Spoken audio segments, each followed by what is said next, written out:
রাহমাতাল লিল আলামিন আল্লাহর হাবিব বললেন, ও আমার প্রাণের সাহাবীরা, আমি যখন মসজিদে নববীর মিম্বারের প্রথম ধাপে পা রেখেছি, সাইয়েদনা জিবরিল এসে আমাকে বলেছে, ও নবী, আপনার নাম শুনে যে ব্যক্তি আপনার উপর দুরূদ পড়ে না তার ধ্বংস। আপনি বলেন আমিন। আমি বলেছি আমিন।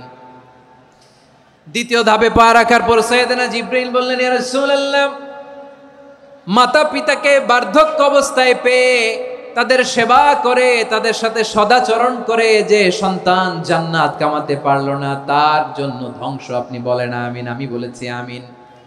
আবার মিম্বারের তৃতীয় ধাপে ঠিক যখনই আমি পা রাখলাম, সাইয়েদনা জিবরাইল বললেন, নবী, রমজান মাস পাওয়ার পরে এই মাসে ইবাদত করে যে ব্যক্তি নিজের গুনাহ মাফ করাতে পারলো না, তার জন্য ধ্বংস। আপনি আওয়াজ করে পড়েন আমিন।